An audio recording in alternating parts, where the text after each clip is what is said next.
یہ ہیں پنجاب میں واقع اوکاڑا کے ملٹری فارمز، جہاں گزشتہ 2 دہائیوں کے دوران حالات سخت کشیدہ ہونے کے باعث یہاں ہونے والے احتجاج اخباروں کی زینت بنتے رہے ہیں۔ شہر لاہور سے کچھ 130 کلومیٹر دور 17,000 ایکڑ پر پھیلے ان کھیت کھلیانوں پر لاکھوں مزارعین ایک صدی سے کاشتکاری کرتے آئے ہیں، لیکن یہاں یہ کسی بڑے جاگیردار کی زمین پر کام نہیں کرتے، بلکہ ان زمینوں پر کام کرتے ہیں جس کو پاک فوج اپنی ملکیت کہتی ہے۔ لیکن سوال یہ ہے کہ آخر کس طرح پاک فوج ان زمینوں کی مالک بنی اور مزارعین کے ذریعے کاشتکاری کا آغاز ہوا؟ آئیے اس پر ایک تعارفی نظر ڈالتے ہیں۔ اوکاڑا کے ملٹری فارمز کی شروعات ہوتی ہے 20ویں صدی کے اوائل سے، جب برطانوی راج نے مشرقی پنجاب کے باسیوں کو اوکاڑا ہجرت کرنے کی ترغیب دی تاکہ زراعت شروع کی جا سکے۔ اوکاڑا اس وقت جنگل بیابان تھا، جس کو بعد میں برطانوی راج نے راوی اور ستلج دریا سے کنال نکال کر زراعت کے لیے ہموار کیا۔ اوکاڑا میں کسانوں کو بٹائی نظام کے تحت کام کرنے کا کہا گیا، جس کا مطلب یہ تھا کہ وہ جو فصل کاٹیں گے اس کا ایک حصہ راج کو دیں گے اور دوسرا حصہ خود رکھیں گے۔ دیکھتے ہی دیکھتے اس علاقے کا شمار برٹش انڈیا کے زرخیز ترین علاقوں میں ہونے لگا۔ برطانوی راج نے کسانوں سے وعدہ کیا تھا کہ زرخیز ہونے کے بعد یہ زمینیں ان کے نام کر دی جائیں گی، مگر یہ وعدہ پورا نہ کیا گیا اور تقسیم ہند کے بعد یہ نظام پاک فوج کے ذیلی ادارے ملٹری فارمز کے حوالے کر دیا گیا۔ معاملات اسی طرح چلتے رہے، لیکن پھر سال 2000 میں ملٹری نے ایک نیا نظام متعارف کروایا، جس کے تحت مزارعین کو بٹائی کے بجائے نقدی دینے کا کہا گیا۔ اس بدلتی صورتحال پہ کافی محقق کی تحقیق سامنے آئی ہے۔ ان میں سے ایک محقق ایمون مرفی ہیں، جو لکھتے ہیں کہ یہ نیا معاہدہ کسانوں کو ٹھیکیداری ملازمین میں تبدیل کرنے جا رہا تھا۔ اس نئے معاہدے کی ایک شق کے مطابق اگر فارمز کی اراضی دفاعی ضرورت کے لیے درکار ہوئی تو مزارعین کو 6 ماہ کے اندر زمین خالی کرنی ہوگی، جبکہ ایک اور شق میں کہا گیا کہ کسی بھی صورت میں زمینوں کے مالکانہ حقوق مزارعین کو نہیں دیے جائیں گے۔ اس نئے نظام کے تحت کانٹریکٹ کی میعاد پوری ہونے پر مزارعین سے زمین خالی بھی کروائی جا سکتی تھی۔ کسانوں نے یہ نئے نظام ماننے سے انکار کر دیا اور یوں مالکی یا موت کا نعرہ لگا کر ایک تحریک کا آغاز کیا، جس کا مقصد تھا کہ جن زمینوں پر وہ کام کرتے آئے ہیں ان کے مالکانہ حقوق بھی انہی کو ملیں۔ ماضی قریب کے ان حالات کو مزید جاننے کے لیے ٹیم سوچ نے بات کی ان افراد سے جنہوں نے ان حالات کا قریبی مشاہدہ کیا ہے، جن میں شامل ہیں انجمن مزارعین پنجاب کے روح رواں مہر عبدالستار، صحافی حسنین رضا، قومی کمیشن برائے انسانی حقوق کے سابق چیئرمین جسٹس چوہان، اسی کمیشن کے رکن وکیل رضا الرحمان اور محقق مبشر رضوی سے، جنہوں نے اوکاڑا کے معاملے پر کتاب تصنیف کی ہے۔ میرا نام مہر عبدالستار اور میں جنرل سیکرٹری ہوں انجمن مزارعین پنجاب کا، اور انجمن مزارعین پنجاب گزشتہ 20 سال سے مزارعین کے مالکانہ حقوق کے حصول کی جدوجہد کر رہی ہے۔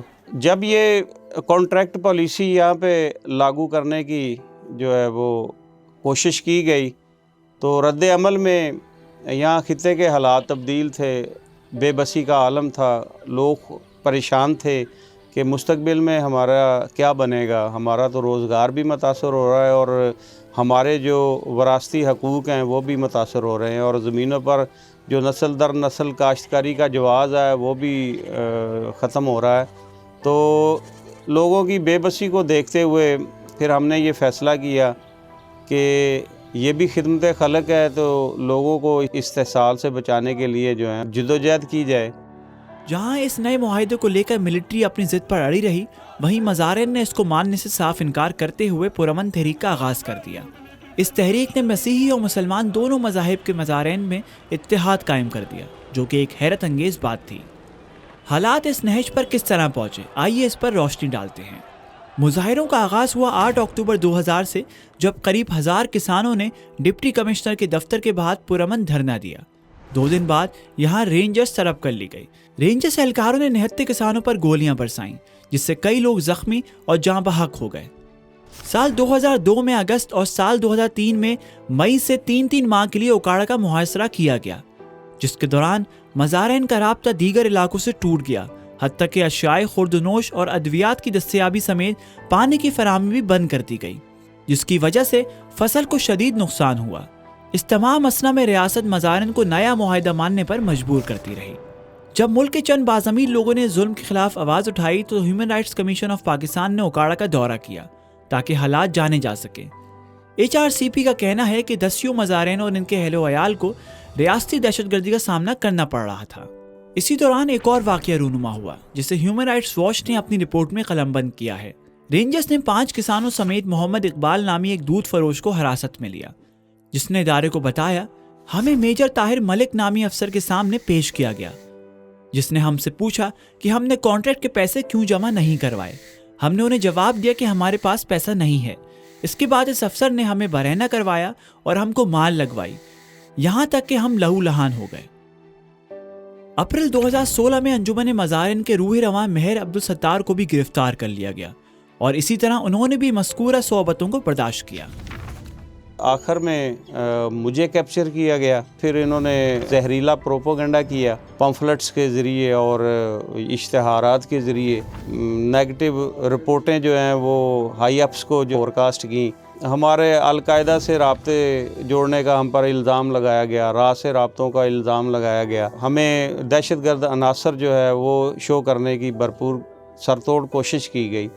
قید تنہائی میں رکھا گیا اور 2 دفعہ وہاں پہ مجھے بھیجا گیا ہائی سیکورٹی جیل میں، اور دونوں دفعہ مجھے 3 ماہ بیڑیاں لگائی گئیں اور 24 گھنٹے جو ہے وہ بیڑیوں میں مجھے رکھا گیا۔ جیسا کہ ہمارے یہاں ناقدین کے خلاف ریاست کی ریت رہی ہے، اسی طرح انجمن پر بھی الزام لگایا گیا کہ ان کے القاعدہ اور بھارتی خفیہ ایجنسی را سے تعلقات ہیں۔ بڑی سمپل سی بات ہے، اگر کسی نے اعلیٰ کار بننا ہے تو اپنے ملک میں ایسے بڑے مواقع موجود ہیں، کسی غیر ملک کی ایجنسی کا اعلیٰ کار بننے کی کسی کو کیا ضرورت ہے؟ اگر کسی نے ضمیر بیچنا ہے، کسی نے مالی مفاد اٹھانا ہے تو اپنے ملک میں بڑے ایسے مواقع ہیں۔ تو لعنت بھیجتے ہم ایسی سوچ پہ، یہ خود بکے یا لوگوں کو بیچنے کا اقدام کرے۔ دہشت گردی ایکٹ کے تحت جن مقدمات میں ہمیں گرفتار کیا گیا ان سب میں فیک ریکوریاں ڈالی گئیں ویپنز کی، اور ان میں ویپنز ڈالے گئے جس میں SMG سرکاری جو گن تھی وہ ڈالی گئی، کلاشنکوفیں ڈالی گئیں، 222 بور کا جو نان پروہیبٹڈ ویپن تھا وہ ڈالا گیا، پمپ ایکشن جو ویپن تھے وہ ڈالے گئے، اور پسٹل ڈالے گئے، اور پھر گرنیڈ بھی ڈالے گئے، اور انڈین کرنسی ڈالی گئی، اور دبئی کے ریال ڈالے گئے، اور یہ سب فیک ریکوریز تھیں۔ یہ ہمیں ٹیررسٹ شو کرنے کے لیے یہ ریکوریز ڈالی گئیں، اور میں نے آج تک نہ تو میں نے گرنیڈ کی شکل دیکھی اور نہ ہی میں نے انڈین اور دبئی کی جو کرنسی ہے اس کو دیکھا ہے، اور نہ ہی یہ ویپنز جو ہے مجھے تو کوئی ان میں سے کوئی بھی ویپن جو ہے نا وہ چلانا ہی نہیں آتا۔ ریاستی اداروں نے صرف کسانوں اور ان کی انجمن کو ہی نشانہ نہیں بنایا بلکہ ان کے ہمدردوں کو بھی آڑے ہاتھوں لیا۔ ایسے ہی ایک ہمدرد صحافی حسنین رضا ہیں جنہوں نے نہ صرف خود 2 سال قید میں گزارے بلکہ ان کے والد کو بھی اکاڑا میں انسانی حقوق کی خلاف ورزیاں رپورٹ کرنے کے جرم میں قید میں ڈالا گیا، جس کی وجہ سے ان کی ایک ٹانگ بھی ضائع ہو گئی۔ میرے والد صاحب نے یہاں پہ رپورٹنگ کی ہے انجمن مظاہرین کی، اور جو گورنمنٹ آف پنجاب کے ایک لینڈ ہے ان کے جو احتجاج ہوتے رہے ہیں یا جو اپنا حق مانگتے رہے ہیں، وہ مالکیہ موت کا ایک نعرہ یہاں پہ لگا تھا، اس میں میرے والد صاحب اریسٹ ہوئے ہیں یہاں پہ رپورٹنگ میں تقریباً 3 بار، اور اپنی ایک ٹانگ سے بھی محروم ہوئے ہیں وہ، اور کافی ان کو مشکلات کا سامنا کرنا پڑا ہے۔ ان کی ڈیتھ کے بعد پھر میں ہوں اور رپورٹنگ میں نے بھی کی ہے پھر، اور مجھے بھی تقریباً 2 سال پھر جیل میں رہنا پڑا ہے۔ اور یہ نہیں کہ اس پہ خبر لگانے پہ بھی پرچے ہیں، خبر لگانے پہ بھی FIR ہوئی ہے دہشت گردی کی۔ میں ملٹری فارم سے ہٹ کے بات کر رہا ہوں کہ ایک خبر لگی تھی جس میں 6 صحافی تھے ہم، خبر لگانے پہ بھی ہم پہ دہشت گردی لگے تھے، اور پھر بعد میں وہ دہشت گردی ٹوٹ گئی اور پھر سول کورٹ میں وہ معاملہ آ گیا اور بعد میں وہ مقدمہ بری ہو گیا۔ آج اس جدوجہد کو آغاز ہوئے 20 سال سے زائد کا عرصہ بیت چکا ہے۔ اس دوران مہر عبدالستار نے تو عدالتوں سے خود کو بری کروا کے اپنی بے گناہی ثابت کر دی ہے، لیکن یہ جدوجہد ابھی مکمل طور پر کامیاب نہیں ہوئی ہے، اور اس بات کا قوی امکان ہے کہ ریاستی ادارے ایک بار پھر کسانوں اور انجمن مظاہرین پر کریک ڈاؤن کریں گے۔ قریب 2 سال قبل national commission for human rights کی جانب سے اس پورے معاملے کی سنوائی ہوئی، جس میں کوشش کی گئی کہ انسانی حقوق کے اصولوں کو ملحوظ خاطر رکھتے ہوئے انجمن مظاہرین پنجاب کے خلاف تمام مقدمات ختم کیے جائیں، اور ساتھ ساتھ یہ بھی طے پایا کہ مظاہرین کے 18 سال کے مالی واجبات معاف کر دیے جائیں گے۔ چونکہ اس عمل کے بعد بھی زمینوں کے مالکانہ حقوق مظاہرین کو نہیں مل سکے، اس لیے انجمن کو اس پوری کارروائی پر خاصے اعتراض ہوئے۔ اس بابت مزید جانکاری کے لیے ٹیم سوچ نے جسٹس علی نواز چوہان سے بات کی، جو اس وقت national commission for human rights کے چیئرپرسن تھے۔ Real position is that the ownership belongs to the Punjab government, not the army. So if army buys it or takes it, whatever they like, but then it will belong to them. But so far it doesn't belong to them. Punjab government was just following what the commandant was saying, very passively. They were there all the time, and they said, the batai is being collected by the army on our behalf, but we have allowed them, and then they give it to us. But they never showed us any document by which the money has been transferred to the Punjab government. So it may have been retained by the Okada farms themselves. Now the tenants were agitating against several things. One thing was that they wanted all cases to be withdrawn under the anti-terrorist law. They be allowed to enter, and they be allowed to protest on the Peasants' Day and so on and so forth. So the main demand was that the ownership be transferred to them. That's what they said. It should be given to us. Now, we have all the recommendations here in the report, and we studied all this. All cases, then the commander also came here, and we had long negotiations, and he agreed to withdraw all cases, not to register any more cases. He also agreed that the unpaid batai is written off, but they should start paying. Maybe that did not fully satisfy the tenants, but I raised a question to them that, look, how can a human right body arbitrarily say that this land is transferred with ownership rights under 24 of the Constitution and the rest? So, but we made recommendation to the Punjab government to the effect that the tenants be considered for transfer of ownership. But ownership is ownership, and their refusal then not to give a batai was also not logical because the land didn't belong to them.